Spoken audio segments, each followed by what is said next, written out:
Hello mga boss, Ninyo Anthony sa El Nino Conditioning System, ang observant na magmamanok, ang online handler nyo.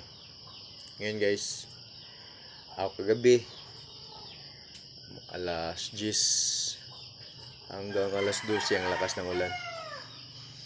Ang ulan kagabi ang lakas, buhos talaga. Hopefully, na-wash out na yung mga bakterya na dito sa paligid. Sana wala nang sakit. So, ngayong umaga, chinek ko na mga manok ko kasi kagabi nag-inject po ako ng B-complex. So, in-injectan ko sila lahat ng B-complex. So, ayaw ko lang sabihin ko anong brand para ang mga makarinig na company ano nila ako gawin nila akong endorser kasi kailangan ko talaga ng income rin sa endorsement. Kung ano man gusto nila, kahit magbigay lang sila ng product nila, ipatesting nila sa akin, gagawan ko ng paraan. Kasi ni-schedule ko po yung kailan i-epekto yung vitamins. I-schedule ko yung kailan magagamit ng manok ang iniinom na vitamins. Kaya sa mga ano dyan, mga company dyan, sana mapansin nyo ako para maging endorser nyo ako. Kahit small time content creator ako, meron po akong video na hindi man nag-viral ng malaki ang views, pero 50,000 views, collective 50,000 views, at lahat ng nanood nagpasalamat sa akin sa natutunan nila sa akin. Ngayon, mayroon naman akong 200 mahigit na member. Lahat sila nagpapanalo sa sistema. So, ano lang po, sana may makapansin sa akin na isang company na magpa-endorse sa kanilang gamot. So, ngayon guys, may share akong idea. Tuloy-tuloy na po ang laban sa stag.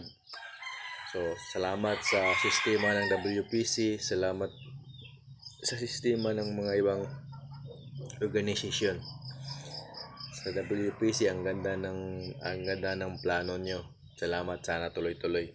So, iwasan po natin kung tayo gumagawa tayo dati ng mga pagchuchupi, iwasan nyo na po yan. Mapahamak lang kayo dyan. So, para hindi na po masira ang ating hilig na pagsasabong, huwag na po kayong gumawa ng kalokohan, lalo na yung lalaban kayo ng chupi ng manok. Pangit po ang magiging consequence niyan. Kung di ka man makulong, you're 6 feet under the ground. Kaya kung di ka mabugbog, hospital ang aabutin mo. So, kaya wag na po kayong gumawa ng ganyang kalukuhan. Kasi hindi ka na re-respetuhin ng tao pag mahuli ka. Ibaban ka na sa sabungan. Sa lahat ng sabungan. Ibaban ka na, hindi ka na pwede pumasok, hindi ka na pwede pumasok sa malalaking labanan. Kaya iwasan nyo pong gumawa ng kalukuhan. Ito ang masishare ko ngayon guys. Sa stagan, maganda talaga lamang kapag off color ang manok mo. Bakit? Sa maiksing panahon, mahihirapan yung breeder, lalo na kung mga breed mo pula, mahihirapan mo silang i-introduce sa ibang kulay, lalo na sa off color. Kasi yung off color, ang tingin ng manok sa off color is babae.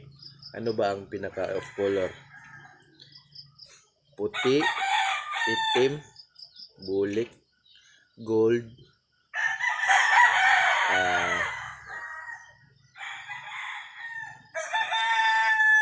yun ang mga off color na hindi masyadong pinapansin sa manok. Kaya ang talisay, galit na po ang manok niyan. Hindi po off color ang talisay, hindi po yan off color. Ang pula, lalo nang mas galit ang manok dyan. Kaya once makita ang mga stag mo ng pula at alisay, galit na yan sila dahil alam nila yun ang kompetensya nila. Pero yung gold, itim, puti, bulik, yun ang mga off color talaga na hindi pinapansin, ginigirian.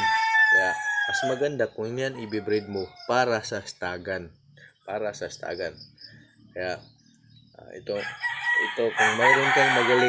kung mayroon kang magaling na off color, sila ang i-breed mo para sa stagan. So, kung sabihin ng iba, nagbabase ng kulay ng buwan ang mga off color, lahat po yan, pare-parehas po yan. Ang pula, hindi lang natin napapansin na nagbabase sila ng kulay o ng posisyon ng buwan kasi maraming pula na nilalaban. May manalo, may matalo. Kaya hindi natin mababalanse. Ang off color, pag itong talisay na to natatalo sa araw na yon, natatalo talaga. Pag itong bulik natatalo sa ganyang araw, natatalo talaga.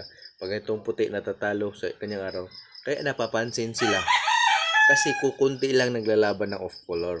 Pag matalo yung off color na yan, sasabihin, malas yung off color sa ganitong araw. Pero parehas lang po yan. Parehas lang yan sa pula. Marami lang nagdadala ng pula, naglalaban ng pula sa sabungan. Parehas lang po yan. Ngayon, yung off color na yan, parehas lang po yan ang division. Equally divided yan sila according sa buwan. Equally divided yan. Na wag mo na lang ilaban kung kailan malas manok mo. Wag mong ilaban sa ganung panahon. Wag mong ilaban ang mga manok mo sa malas na panahon. So, meron po mga ganun. Obserbahan nyo po yun. Kasi 31 days lang po ang isang buwan. At ang positioning ng buwan is 28 days lang. So, may changes yan every month. Kaya yun ang obserbahan nyo. Kung kailan malas ang balahibo na yan, huwag nyong ilaban sa ganung araw. Kaya mag-observe kayo kailan malas ang manok nyo. Kaya isang panahon lang yan. Malas ang manok nyo. As in, matatalo ang manok nyo. Isang panahon lang din yan na medyo mataas ang rating ng manok mo. Kaya sa manok mo, lagay natin, bulik ko, medyo kabisado ko na to eh. Ang bulik ko nagpapala sa full moon na full moon, lalo na sa mga bulik ko na ilulig. So doon ko sila nilalaban ng pang malakasang pusta. Sa full moon ko sila lalo na sa mga banderado kong mga bulik, doon ko sila nilalaban. Kaya ang mga bulik ko hirap talunin kasi isang panahon lang yan ilalaban ko. Hindi ko naman yan pwede ilaban sa bawat posisyon ng buwan. Hindi ko yan pwede. Kinokondisyon ko yan according sa kailan sila malakas. So sa full moon ko sila ilalaban. So isang buwan po ang conditioning ko, 28 days conditioning ko. Kaya pag-uulit ng laban yan, malakas na naman. Kasi saktong isang buwan na nanalo siya, doon ko na naman siya uli ilaban. Kaya nananalo na naman siya. Kasi yun ang panahon na malakas siya. Ganun po kayo dapat umintindi sa positioning ng buwan. Kung kailan malakas ang manok nyo sa panahon na yan, doon mo rin siya palaging ilaban. Kaya sa gold, ang gold may panahon din yan. So di ko yan pwedeng sabihin lahat ito. Ang manok ko nga bulik, lalo na ang ilulig, sa panahon na full moon sila malakas. Hindi ko yan pagsabayin dito yung mga natutunan ko about sa kulay ng paa, kulay ng balahibo. Kasi mauubusan ako ng upload. Ang dali lang po maubos kung conditioning lang. Ilan lang ba yan balahibo ng manok? Ilan na ba yung pagkakaiba ng balahibo ng manok? Ito, bulik, talisayin, gold, itim, puti, pula. Ano ba? Yung mga konting changes tulad ng bulanting, yung lasak, hiraw, bulik talisayin, bulik pula. Oh, ilan lang naman yan sila eh. Ilan lang yan. So, makikita mo na yan lalo na ikaw nagbe-breed ka. Tingnan mo kung anong manok ang nagpapanalo sa'yo. Sa'yo ha. At doon ka mag-focus. At least hindi ka maguluhan. Palagay natin may 4 na kulay ka na manok. Pag-focus ka dyan. Huwag mong fokusin yung yung kulay ng ibang manok, yung sayo. Yung sayo. Yun, dun mo piperpikin yung 4 na kulay. Tulad ko, wala akong puti.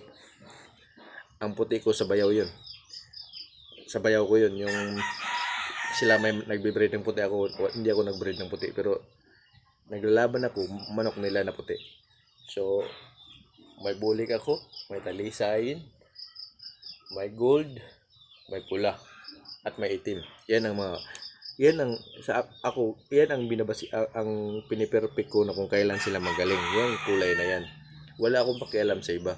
Kasi, yung manok ko na yan, Diyan ako sa kulay na yan hiyang, kaya sila lang ang minimorize ko. Kasi kung memorizein mo yan lahat, maguguluhan ka. Yung sarili mo lang manok ang memorizein mo na kulay, kung kailan sila malakas at kailan sila mahina. Dapat magaling ka rin mag-condition. Itong conditioning ko, kahit anong panahon to. Generalize tong conditioning ko. Kahit anong panahon, kahit anong manok, diyak kagalaw mo ang manok mo. Kaya gustong matuto sa ilinyo conditioning system, magpa-member na kayo. 5K po ang membership ko, pero lahat nagpapanalo. Nitong linggo na to, 3 nag-champion. May nag-champion sa Pangasinan, may nag-champion sa Lucena, Quezon, may nag-champion sa Samar. Lahat yan member ko. Lahat, hindi lang yan followers, member ko talaga yan ang 3 na yan. So, sa mga nag-update ha, sa mga hindi nag-update, mas marami. May nakikita akong hindi nag-update at nagsya-champion. Ayaw na siguro mag-update sa akin porket natuto na. Ayaw na nila mag-update. Pero okay lang yun. Basta sa akin, maraming nagsya-champion. Tanungin nyo pa yan Sir B-Boy. Tanungin nyo pa yan si Firebird. Tanungin po ba yan sa Pung Pinas, King Pack, Marketan. Tanungin nyo kung may kumuha ba sila ng idea ko. Tanungin nyo kung nagpa-member ba sila sa akin. So, mga vlogger, yung mga vlogger na nagcha-champion ngayon, member ko po yan. Mga influencer na nagcha-champion ngayon, member ko po yan. Hindi po to panggilid-gilid lang ang sistema ko. Generalize po yan. Sa dami ng member ko, 200 mahigit, lahat po sila nagpapanalo. Lahat masaya. Retired police, retired army, nasa politika, ang dami po nila. So kung sa mga nagduda sa akin na nangi-scam, lalo na yung isa lagi pag nag-chat sa akin, ganun, boss, pahingi naman ng sistema mo. Binigyan ko siya. Napakipot muna ako kasi marami siyang manok eh. Kaya niyang magbayad ng membership fee, pero nagipag-chat siya sa akin, kinukulit niya ako na tsaka na lang pa mag-champion. Tapos binigyan ko siya ng idea, yung basic na idea lang para pang bigla ang laban. Kasi malapit na yung laban niya eh. No October to yung laban niya, sana champion ka. Yung October to, yung laban niya, ewan ko anong score niya. Binla ko na eh. Kasi nung time na nanghingi siya sa akin ng idea, binigyan ko siya ng idea, yung basic lang. Sinabihan ba naman yung sistema ko bulok daw? Yung sistema ko pang-scam daw? Nangluloko lang daw ako ng tao? Nabigay ko na sa kanya yung sistema. Tapos sinasabihan niya ako na scammer daw ako dahil hindi daw totoo yung turo ko. Ikaw boss, ikaw yung scammer kasi naturuan natin ka, tsaka mo ako sinabihan na scammer. Basic lang po yun. Kunti lang yun sa kaalaman ko, nandito lahat. Hindi ko yan isi-share lahat sa mga gustong magpa-assist lang. Ito sinishare ko to sa mga nagbabayad ng 5K. Pero kung magpa-assist ka lang, kunti lang, dalawang technique lang binigay ko sa iyo, lumabas na agad kulay mo. Sinabihan mo na agad ako na scammer. So ngayon, sinong lugi? Sinira lang kita ng pinaka-basic kong kalaman, tapos sinabihan mo na ako na scammer. Ayun, binlock na kita. So hahanapin mo na ako ngayon kasi nagamit mo na yung dalawang sistema ko na pangbiglaan, nanalo ka, dalawa lang po yung binigay ko sa'yo. Gamot at simpleng paghiting. Pero, sinabihan mo na ako na scammer ako. Ayun, binlock na kita. Ngayon, hahanapin mo ako. Meron na namang bobo na nag-a-add sa akin. Alam ko ikaw yan. So, ayaw na kitang i-accept. Kasi, lumabas ang kulay mo sa kunting kaalaman. Sinabihan mo ako, scammer. Kunting kaalaman lang binigay ko sa'yo. Sinabihan mo na ako ng scammer. Paano ako maging scammer? Retired police, retired army, politics, ang mga member ko. Kadalasan, seaman, OFW, lahat sila satisfied, nagpapanalo dire-diretso. Kaya, hindi po ako scammer. Yung ikaw, boss, na mapira ka, may magagandang manok ka, sinir ko lang sa'yo ng kunting idea. Basic, sinabihan mo na ako, kaya mo akong talunin sa ganong sistema. So ngayon, sinabihan mo pa akong scammer ako. So ngayon, kumusta yung laban mo noong October 2? Binlock na kita. Kumusta yung laban mo noong October 2? Umayos ba dahil sa kunting idea? Kunting idea, kung umayos ang sistema mo sa kunting idea, mali ka. Mali ka nang sinabihang scammer. Ha? Kung nasiro ka, deserve mo yan dahil sinabihan mo kung scammer. Kaya, ikaw, kunting idea lang, babaliktarin mo na ang sitwasyon para hindi ka makabayad. Kunting idea lang, nabaliktad mo na agad ang sitwasyon na ako ang scammer dahil hindi mo nagustuhan yung sistema o nagustuhan mo pero ayaw mo lang magbayad. Okay lang yun, wala problema. Hindi lang po ikaw ang gumawa sa akin yan. Marami nang gumawa sa akin yan, ini-scam ako. Simula nung mabigyan ko ng idea, di na ako kilala. Pero okay lang yun. Hindi ako nagtatampo dahil hindi pa ako pinabayaan ng ating buong may kapal ng God Almighty sa aking mga ginagawa. Mayroon at mayroon pa rin. Kahapon may nagpadala ng balato, malaking balato. So mayroon pang isa na nag-promise ng balato, sana darating din yun. Salamat po sa mga nanalo, sa mga nag-champion. Salamat po sa balato, sana tuloy-tuloy ang panalo nyo. Salamat po, salamat.